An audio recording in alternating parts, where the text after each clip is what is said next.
Halo pemirsa setia TVR Parlemen dimanapun Anda berada, kami Kabar Nusantara senang sekali bisa menyapa Anda kembali. Tentunya kita akan membahas dan berdiskusi mengenai topik yang hangat diperbincangkan saat ini.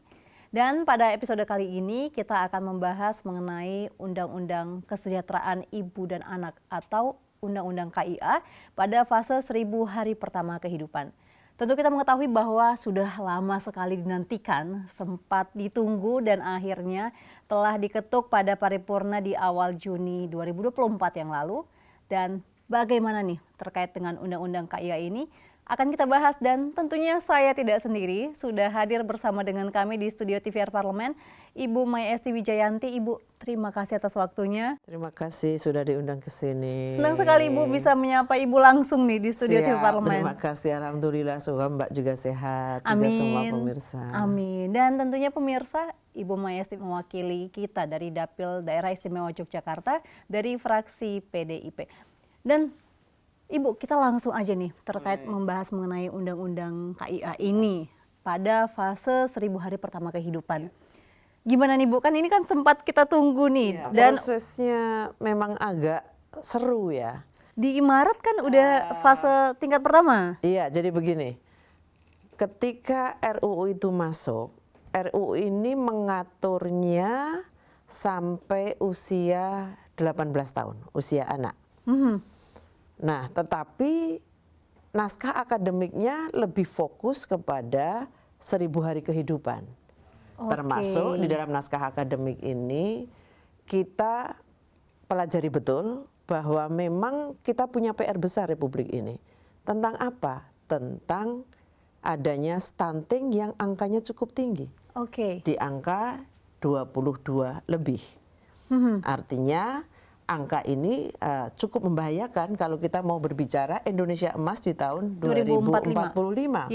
Bagaimana kita mau bicara Indonesia emas kalau tingkat stuntingnya cukup tinggi? Iya, betul. Maka kita bicara batang tubuh, lalu kemudian akhirnya, dan tidak mudah ini, sangat tidak mudah ketika kemudian kita harus berbicara, kita harus fokus kepada 1000 hari kehidupan. Judulnya semula hanyalah Rancangan Undang-Undang Kesejahteraan Ibu dan Anak. Lalu berubah menjadi Undang-Undang Kesejahteraan Ibu dan Anak fase 1000 hari kehidupan. Nah, inilah yang kemudian menjadi fokus kita dengan harapan betul-betul kita siapkan anak-anak kita mulai dari hari pertama setelah terjadi pembuahan sampai kemudian sekitar usia 2 tahun. Berarti begitu. Dari janin sampai lahir 2 tahun. Dari pembuahan, baru ketemu aja udah kita hitung nih. Ketemu udah kita hitung nih satu. Langsung ada undang-undangnya nih Bu. Iya, sudah kita selamatkan dengan undang-undang itu. Mencoba kita selamatkan. Berarti gimana nih perasaannya? Akhirnya seneng banget dong Bu. Akhirnya ada ketok palu nih undang-undang KIA. Sebagai orang yang sudah menjadi ibu dari 3 orang anak. Kemudian saya juga mengingat kembali terhadap masa-masa waktu saya hamil, yang waktu itu seolah-olah ya udah perhatiannya hanya dilepas saja, dilepas begitu saja. Mau anak mendapatkan haknya untuk air susu atau tidak, kita nggak ada pemahaman soal itu.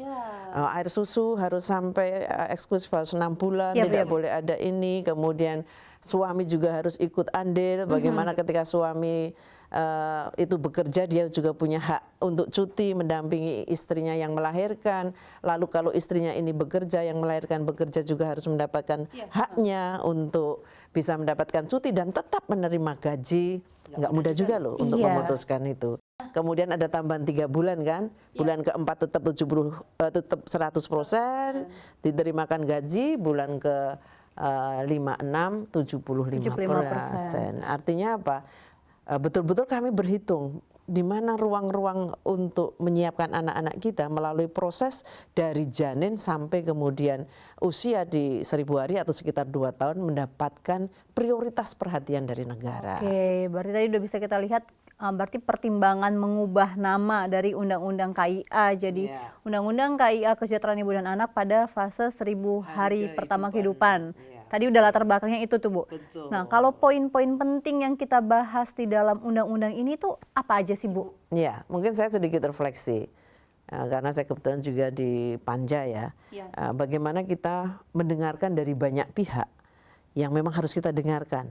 untuk menyuarakan kepentingan mereka terhadap undang-undang KIA. Apakah itu hanya dari perempuan, Bu? Tidak hanya dari perempuan, dari para pengusaha. Pengusaha juga? Pengusaha juga kita hadirkan. Supaya apa? Mereka memahami dan kemudian juga setelah menjadi undang-undang bisa dilaksanakan. Benar-benar. Tidak sekedar menjadi undang-undang tetapi sulit dilaksanakan dan kemudian pengusaha juga merasa keberatan. Dengan pertimbangan apa? Jangan sampai perusahaan kemudian membentengi diri, membatasi perempuan untuk bekerja karena harus memberikan waktu yang sedemikian lama. Lalu pilihannya, daripada kita susah-susah nerima perempuan, nanti hamil, nanti cutinya 6 bulan, semula kan 6 bulan. 6 bulan full begitu. Tanpa ada surat keterangan dokter itu. Kalau soal 3 bulan kan sudah diatur di Undang-Undang Ketenagakerjaan. Nah sekarang ini kita mengaturnya, kenapa harus bertemu dengan pengusaha, supaya pengusaha paham rentetan awalnya dari mana ini kita punya persoalan bangsa seperti ini. Nah tapi Anda juga tidak ingin rugi karena Anda memperkerjakan perempuan. Tentu. Dan juga dengan aturan ini Anda juga nanti jangan membatasi penerimaan pekerja pekerjaan atas nama kalau perempuan kita nggak mau dah karena besok apalagi usianya begini besok masih hamil minta cuti nanti anak pertama anak kedua cuti lagi gitu. Kita dengarkan. Kita dengarkan mana yang kira-kira itu menjadi yang terbaik bagi para pengusaha. Kita dengarkan juga suara dari para pekerja perempuan. Kita dengarkan juga dari organisasi-organisasi keagamaan. Ada Muhammadiyah, ada Nahdlatul Ulama, perwakilan-perwakilan dari berbagai agama juga hadir untuk memberikan masukan. Begitu. Jadi ini perjalanan yang cukup panjang, hampir gagal waktu itu. Hampir gagal, hampir Bu? gagal karena masih ada yang menolak hanya sampai 1000 hari kehidupan.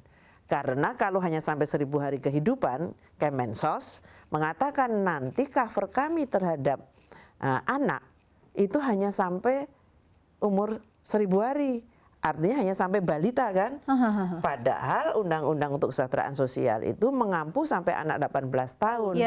Anak 18 tahun mendapatkan haknya apa? Ya termasuk PKH di dalamnya unsur PKH-nya itu adalah untuk anak sekolah.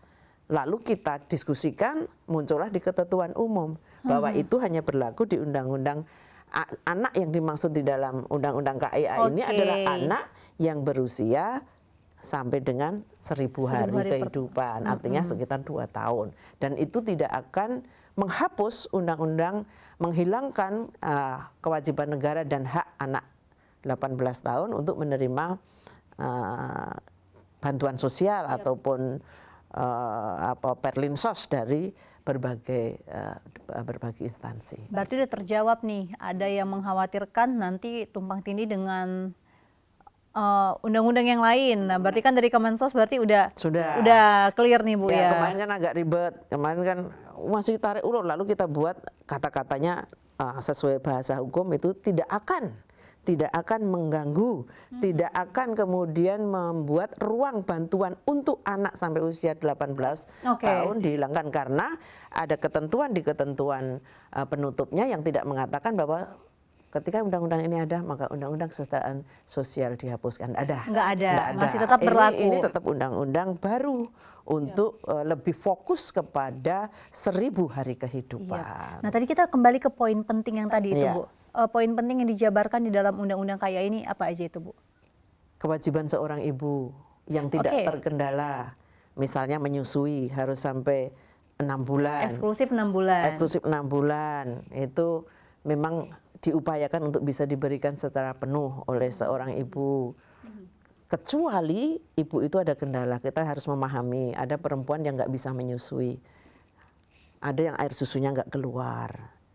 Ada yang dengan situasi yang sedang tidak memungkinkan, mungkin secara psikologis dia sedang menderita sesuatu. Tetapi pada intinya kewajiban untuk memberikan air susu ibu dalam kondisi normal harus diberikan. Itu saya baca juga di undang-undangnya, bahkan sampai donor ASI juga disebut juga. Diatur, supaya apa? Ya tadi karena ada ibu yang nggak bisa menyusui. Sementara di sisi lain ada seorang anak yang butuh ASI yang tidak bisa diberikan oleh ibunya karena sesuatu. Nah, tetapi tetap harus ada catatan mediknya. Supaya apa? Kita memahami betul bahwa dari sisi keagamaan ada yang tidak dibolehkan nanti ketika air sesusu itu Menikah, kan nggak benar, boleh. ya. Maka catatan itu memang harus ada yang kemudian itu bisa menjadi pegangan untuk kemudian jangan sampai anak sesusu ini Oke, kemudian di kemudian hari. meninggal. Tadi kita Begitu. poin untuk kewajiban dan hak ibu. Ya. Apalagi itu, Bu? Suami. Oke. Suami harus mendampingi anaknya juga mendapatkan hak tadi disusui, diperhatikan, disayang, kesehatannya bagaimana itu wajib. Kemudian hak kewajiban negara. Negara dalam hal ini pemerintah pusat, provinsi dan kabupaten.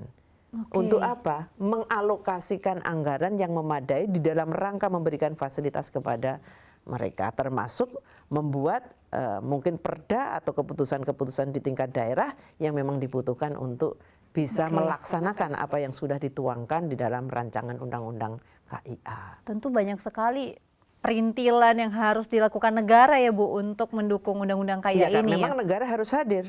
Kalau kita punya target 2045 adalah Indonesia emas, kemudian juga kita menargetkan bagaimana angka stunting ini harus turun. Nggak bisa diberi minum sekarang, stuntingnya diberi fasilitas sekarang, stuntingnya langsung turun begitu Iya, saja, nggak mungkin. Ini adalah butuh proses. Maka kewajiban negara lah yang kemudian harus menghadirkan, termasuk kegiatan-kegiatan di posyandu mesti kan mendapat perhatian, asupan gizi harus terjamin, kesehatannya juga harus, pelayanan kesehatannya harus jelas, bagaimana memberikan layanan mulai dari sisi di kehamilan sampai usia 2 tahun itu juga jangan sampai terlewatkan, imunisasi dan hak-hak yang memang harus diberikan kepada hak dasar yang harus diberikan. Nah, ini menarik sekali, Bu, apalagi kita sesama perempuan diskusinya tentu saya makin ingin mengulik setiap pasalnya, tapi usai jeda kita akan kembali, pemirsa tetap bersama kami di Kabar Nusantara.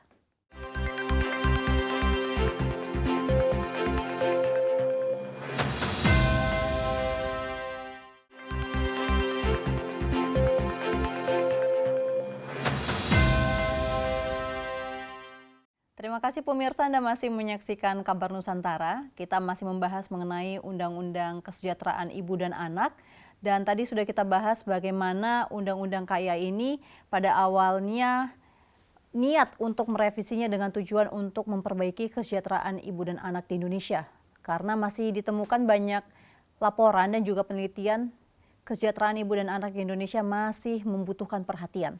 Tingginya angka stunting, gizi buruk, tingginya angka kematian ibu dan anak di Indonesia ini juga menjadi perhatian dari pemerintah. Nah, kita akan lanjutkan pembahasan kita tentunya dengan Ibu Esti. Yang jadi pertanyaan besar saya, Bu, gimana caranya undang-undang bisa menjadi jawaban untuk mensejahterakan ibu dan anak di Indonesia? 1-2 orang mengatakan kepada saya, Bu Esti, kenapa ya harus ada undang-undang kesejahteraan ibu dan anak? Kan itu hal biasa saja yang bisa kita lakukan sehari-hari. Nggak perlu ada undang-undang itu. Faktanya, pertama tadi sudah disebutkan. Bagaimana angka kematian ibu melahirkan? Bagaimana dengan angka kematian bayi yang lahir? Bagaimana kemudian angka stunting kita? Yang artinya kalau kita bicara 3 persoalan ini, kemudian kita mencoba merangkai menjadi cita-cita Indonesia Emas 2045, fakta tidak akan bisa kita jangkau kalau kita akan tetap seperti ini saja. Harus ada pemaksaan. Dulu mungkin di perusahaan-perusahaan tidak ada ruang untuk diberikan kepada seorang ibu yang melahirkan. Untuk, kalau ada sesuatu dengan keterangan dokter tadi, ada hambatan masih bisa diberikan ruang 3 bulan lagi.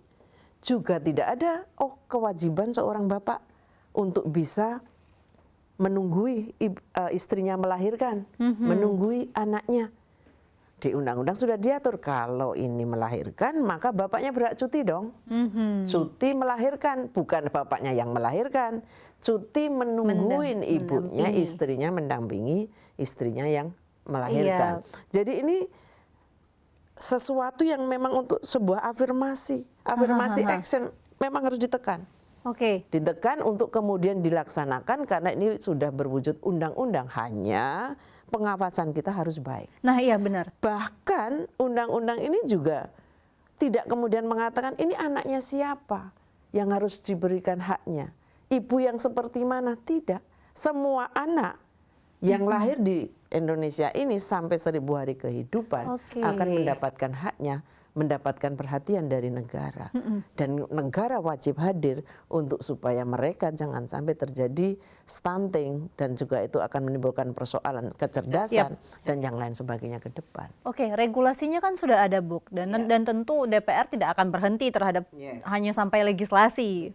Pengawasannya juga tadi Ibu sebut bagaimana tentu bagaimana DPR untuk mengawasi undang-undang ini bukan hanya dibuat, tapi juga diimplementasikan. Yes. Nah, gimana itu, Bu? Problem besar kita itu kan kadang gampang menelurkan undang-undang, tetapi pelaksanaannya diragukan. Apakah 100% sudah dilaksanakan atau belum, misalnya, atau misalnya saja besok kita bicara undang-undang revisi undang-undang lansia, kesejahteraan lansia. Lagi-lagi di lapangan kita masih melihat kok, ini ada lansia tidak bahagia, ini ada lansia yang sesungguhnya dia tidak perlu berada di panti seperti ini karena dia punya harta, punya ini, tetapi nyatanya dia tidak diopeni sama yang harusnya ngopeni. Ngopeni itu mungkin bisa karena dia nggak punya anak, bisa anak saudaranya dan yang lain sebagainya.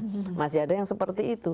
Artinya kan undang-undang kesejahteraan lansia sudah ada tetapi belum maksimal di dalam Jangan pelaksanaannya. sampai undang-undang KIA seperti itu. KIA seperti itu. Seperti apa yang harus kita lihat? Kita akan melihat sampai nanti kita sudah menyampaikan kepada eksekutif bahwa kita juga mau melihat bagaimana turunannya. Pertama dari sisi regulasi dulu.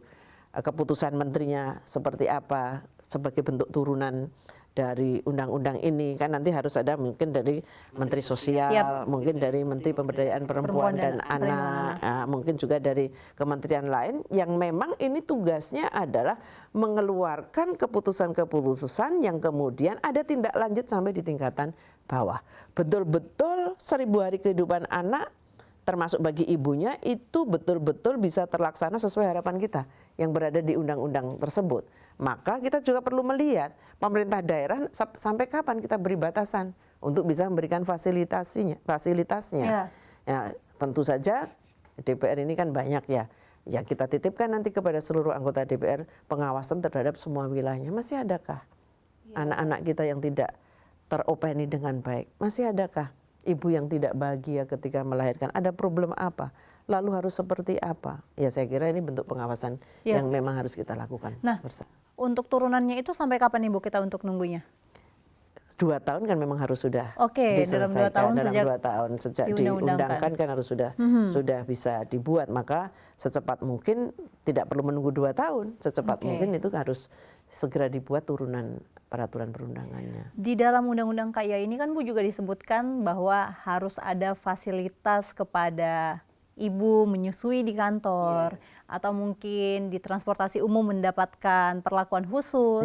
Nah, bagaimana Ibu anggaran untuk Pemda, karena tentu hal kayak gini pasti butuh anggaran. Sebenarnya juga. Ini kan kelanjutan dari seluruh hal yang sebenarnya sudah mulai digaungkan sejak lama. Kita juga sudah melihat ruang-ruang pemerintah sebenarnya juga ada ruang-ruang laktasi untuk menyusui. Bahkan pabrik-pabrik juga sudah menerapkan misalnya ada waktu kerja untuk memompa. Ya. Ini tinggal kemudian jangan hanya 1-2 perusahaan yang melakukan ini.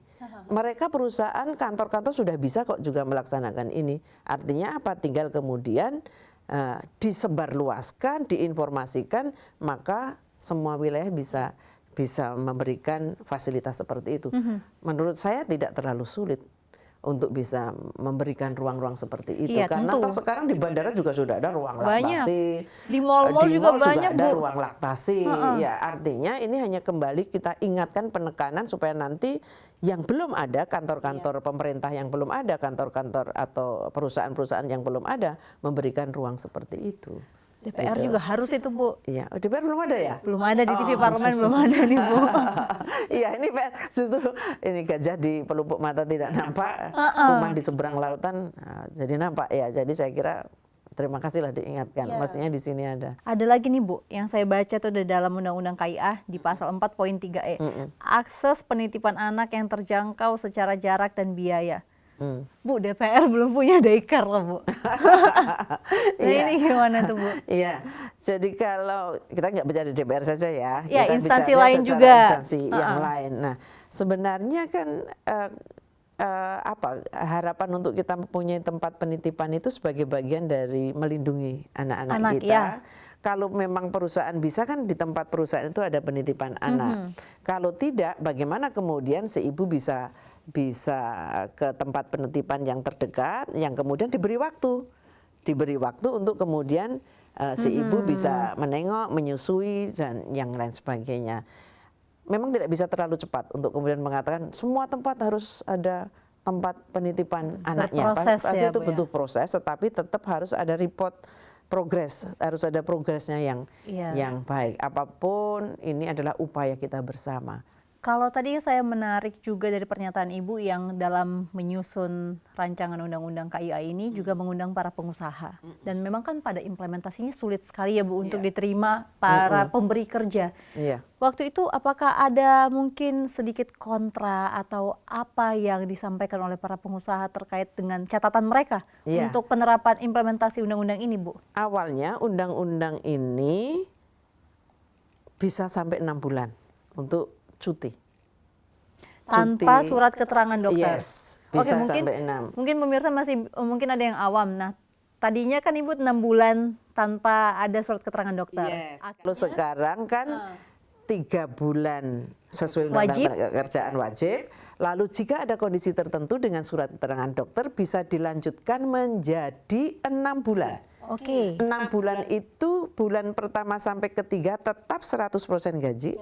Bulan keempat tetap 100% gaji tapi harus dengan surat keterangan dari dokter. Bulan kelima keenam juga tetap 75%. Artinya tetap mendapatkan haknya. Tetapi pekerja tersebut tidak boleh dinonaktifkan. Jadi tetap menerima haknya. Jadi ini juga diskusinya lama.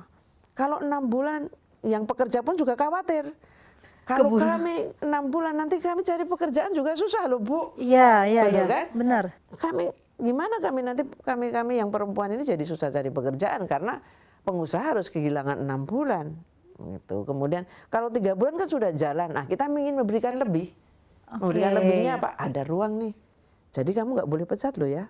Ketika sampai 6 bulan karena memang ada kondisi khusus. Ada jaminan. Ada jaminan. Oke. Dari undang-undang ada jaminan dia nggak boleh pecat.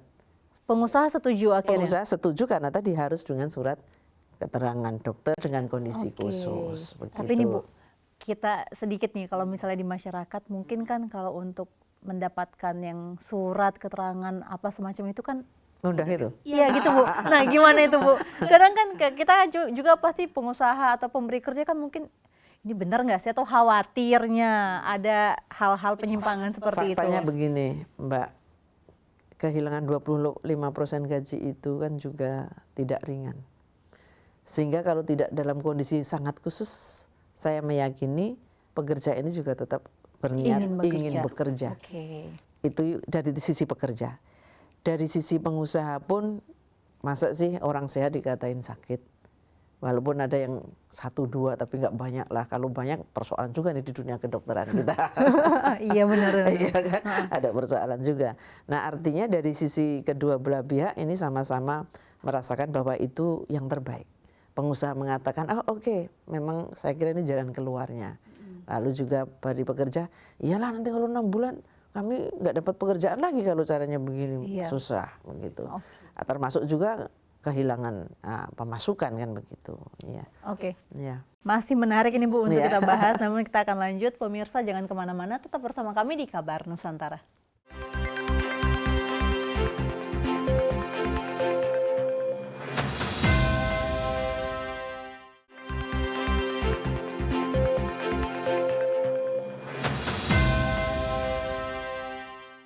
Kita masih melanjutkan pembahasan kita pemirsa mengenai Undang-Undang Kesejahteraan Ibu dan Anak pada fase 1000 hari kehidupan. Hari pertama kehidupan ya Bu ya.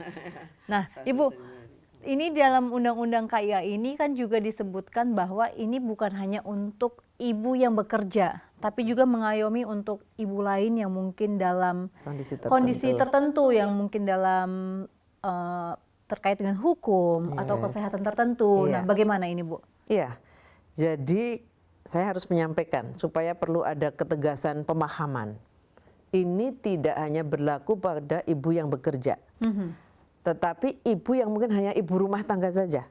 Ibu rumah tangga kan berarti kewajiban menyusui, mendapatkan haknya untuk mendapatkan makanan bergizi, kemudian juga pendampingan dari suaminya. Suaminya juga harus paham, oh ini tidak berlaku kalau kan kamu nggak bekerja, nggak begitu. Ini berlaku untuk semua ibu, bahkan ditegaskan bahwa jaminan untuk hal ini diberikan kepada ibu yang berhadapan dengan hukum, ibu di lembaga pemasyarakatan, di penampungan dalam situasi konflik dan bencana, itu mereka juga berhak untuk itu. Ibu tunggal korban kekerasan, jadi semula kan ada perdebatan, ini harus terlahir dari ibu hasil perkawinan sah. No, tidak bisa. Karena faktanya di lapangan, bagaimana kita menghadapi kondisi sosial di masyarakat kita ketika ada seorang ibu hamil karena hasil perkosaan, menjadi korban perkosaan. Itu juga tetap menjadi perhatian.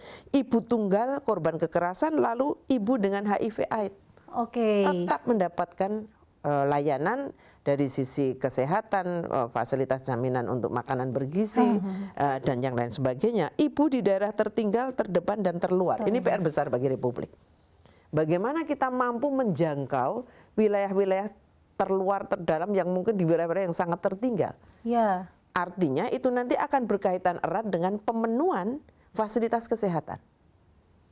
Kita tidak mau mendengar lagi ada seorang ibu melahirkan harus sekian jaraknya dengan jalan yang tidak memadai, mungkin juga alat transportasi yang tidak mudah didapat, yang sangat terbatas, sehingga bisa terjadi efek yang kemudian meninggal di jalan, kemudian juga terjadi hal-hal yang tidak baik bagi ibu dan anaknya. Ini yang memang ini menjadi berentetan, tidak semata-mata bicara persoalan ibu dan anak semata, tapi bagaimana fasilitas negara juga harus hadir memberikan akses termasuk sampai jalan, sampai transportasinya. Walaupun tidak di dalam ukuran di dalam undang-undang ini, tetapi ini berarti kan rentetan yang harus menjadi tanggung jawab bersama. Kemudian ibu dengan gangguan jiwa. Iya, dibahas juga, dan mendapatkan haknya juga. Justru kalau kita melihat ada seorang ibu yang ODGJ begitu, hamil, nggak perlu bertanya kemana-mana. Kalau kita yang menghadapi itu, sudah ambil saja. Kita antar ke tempat sosial, panti-panti sosial. Jadi kita biasakan membangun kepekaan ini, termasuk ketika kita melihat seorang ibu ODGJ di pinggir jalan ketika hamil, begitu ada yang hamil begitu, ketika kita sudah bertanya, oh dia sudah lama di situ, enggak, ini memang orang yang tidak berteman di sini. Mungkin kita tanya RT, RW atau lingkungan sekitarnya, kalau memang itu kemudian tidak ada yang bertanggung jawab, mestinya dengan rasa kemanusiaan dan tanggung jawab sebagai sesama anak warga bangsa, ya harus dibawa. Ini termasuk juga yang ODGJ itu. Jadi kemudian juga ibu penyandang disabilitas dengan keterbatasan tertentu, sehingga beliau atau ibu ini tidak bisa memberikan, menyusui, bahkan memandikan, bahkan ini. Nah ini yang harus juga dipikirkan oleh kita semua. Berarti oleh undang-undang ini. Kompleks ya Bu ya di dalam undang-undang ini ya? Sangat kompleks, karena memang target kita memberikan yang terbaik untuk menyiapkan generasi kita ke depan mencapai Indonesia Emas di 2045. Semua harus peduli, semua stakeholder juga harus memahami persoalan ini, dan ini adalah tanggung jawab bersama untuk kemajuan bangsa. Banyak hal yang mungkin tidak bisa kita nggak menampilkan, seperti tadi yang Ibu sampaikan, mungkin ada korban pemerkosaan atau mungkin tadi ODGJ. Berarti memang empati dari kita sebagai masyarakat juga memang harus ditumbuhkan lagi, Bu. Harus ditumbuhkan, karena sesungguhnya itulah makna yang tertuang di dalam Pancasila. Bagaimana soal kemanusiaan, bagaimana soal keadilan sosial. Terlebih di dalam konstitusi kita, Undang-Undang Dasar 1945, semua warga negara berhak untuk mendapatkan haknya sebagai warga negara itu, baik dari sisi pendidikan, kesehatan, itu kalau kita tarik lebih luas lagi. Tetapi prinsipnya membangun kesadaran, membangun rasa kemanusiaan bagi seluruh anak bangsa ini penting. Bu, ini pertanyaan saya sedikit. Bagaimana kalau misal ada yang menemukan dia tidak bisa mendapatkan perlakuan sesuai dengan undang-undang KIA ini? Misal ada seorang ibu yang tidak mendapatkan perlakuan ini, dia harus bagaimana, Ibu? Misalnya seorang ibu itu adalah ibu rumah tangga biasa, ya kan kita bisa menggolongkan beberapa ibu rumah tangga biasa, berarti dia seharusnya kan mendapatkan pelayanan kesehatan, nah, kemudian juga pendampingan dari suaminya, kemudian juga mendapatkan soal makanan bergizi. Kita cek dari titik pertama, harusnya kan di sini masyarakat sudah bisa mengarahkan bahwa ibu ini harus ke posyandu, ini yang layanan umum. Posyandunya ini kan setiap ada yang seminggu sekali, ada yang ini kan menyiapkan makanan-makanan bergizi untuk itu, untuk ibu dan anak. Nah, termasuk juga kita ada yang namanya PKH. Saya berharap ini nggak hilang dan nggak dikurangi. PKH itu program keluarga harapan. Ini dari Kemensos. Ini kan bagian dari Perlinsos. Nah, di dalam PKH ini ada beberapa parameternya. Ibu hamil, balita, anak sekolah, ada disabilitas. Nah, disitulah yang kemudian kita berharap PKH-nya ini tetap ada komponen itu. Komponen untuk ibu hamil, untuk anak balita, untuk anak sekolah, untuk lansia, untuk disabilitas. Nah, anak dan ibu sudah masuk di situ, ibu hamil dan anak balita. Maka ketika itu datang dari keluarga yang tidak mampu masuk di dalam DTKS, memang dia tetap harus mendapat. Maka tadi dikatakan Kementerian Sosial takut kalau undang-undang ini ada, lalu dia tidak bisa membantu mereka. No, undang-undang ini tidak menghapus undang-undang tentang kesejahteraan sosial yang memang harus diberikan melalui program-program pemerintah. Justru ini menguatkan. Maka kita punya pendamping-pendamping sosial. Pendamping sosial ini nanti yang mengecek, oh ini ada ibu hamil. Oh ini ibu hamilnya bapaknya mungkin tidak punya kuasa untuk bisa memberikan yang ini. Nah, catatannya oh berarti ini harus diberikan. Diberikan apa? PKH. PKH ini unsurnya itu termasuk membeli makanan bergizi. Berarti clear nih kita. Mulai dari poin-poinnya dari mulai titik terendah. Titik terendah kita ada pendamping-pendamping sosial. Jadi memang Kemensos punya peran besar terhadap hal ini. Terakhir ini Bu, harapan untuk masyarakat dan juga untuk stakeholders. Tentunya dari pemerintah, masyarakat juga. Bagaimana Bu? Untuk masyarakat saya kira kita berharap betul bahwa mereka memahami bagaimana kita semua harus mempersiapkan 1000 hari kehidupan anak ini untuk mencapai Indonesia yang lebih baik di masa depan. Karena angka stunting tinggi, angka ibu melahirkan juga masih tinggi, kemudian juga angka bayi yang meninggal juga tinggi. Ini menjadi PR, maka kesadaran ini harus kita bangun dan saling peduli membangun rasa kemanusiaan dan rasa sosial melihat sekeliling kita. Yang mengingatkan kan kita ada ibu hamil, ayo kamu harusnya ke posyandu untuk ini. Kemudian untuk pemerintah saya kira konsekuensi dari undang-undang KIA ini memang harus kita tindak lanjuti, tidak menjadi semata-mata undang-undang yang akan ada tapi tidak dilaksanakan, tapi sungguh ini bagian dari upaya kita melaksanakan untuk menyiapkan masa depan bangsa. Maka ya sudah harus disiapkan semuanya dengan risiko anggaran, maka jangan dipotong anggarannya. Tentunya kalau kita mau ada yang bagus, anggarannya juga harus bagus ya Bu ya. Dan tentunya karena juga mohon maaf ini isu terakhir, karena di Kemensos beberapa anggaran terpotong, ada menurun 2 triliun. Nah 2 triliun ini termasuk untuk yatim piatu, untuk disabilitas, untuk lansia. Ini PR saya, PR kami, bahwa nanti ini masih proses panjang pembahasan anggaran, tetapi harus diingat bahwa ini KIA ini bagian dari upaya kita yang ada di dalamnya adalah soal bantuan sosial atau perlinsos, perlindungan sosial bagi masyarakat. Baik Ibu, tentu masyarakat tadi sudah disampaikan bagaimana kita harus bisa saling mengingatkan, meningkatkan empati, dan juga bagaimana pemerintah nih harus bisa mengawasi implementasinya juga, dan bagaimana DPR RI anggaran nih masih perlu dikawal ya Ibu ya. Saya senang sekali bisa membahas mengenai undang-undang KIA ini bersama Ibu, karena saya juga selaku ibu dan saya melihat bagaimana pentingnya untuk mencapai Indonesia Emas di tahun 2045 seperti target dari negara kita. Dan tentunya pemirsa, demikianlah akhir dari diskusi kita mengenai Undang-Undang Kesejahteraan Ibu dan Anak. Dan saya mengucapkan terima kasih sudah menyaksikan, dan Anda masih bisa menyampaikan aspirasi ataupun topik apa yang perlu kita bahas untuk kita diskusikan di Kabar Nusantara selanjutnya. Silakan komen di bawah ini. Dan tentunya Ibu, terima kasih banyak Jangan Terima kasih, Mbak. kapok untuk kita undang lagi Ibu Siap. berdiskusi. Selamat melanjutkan tugasnya Ibu Terima ya. kasih, Terima kasih Bu. Dan terima saya kasih. Elisa Purba pemirsa beserta seluruh kerabat kerja yang bertugas tentunya mengucapkan terima kasih telah menyaksikan Kabar Nusantara dan sampai jumpa.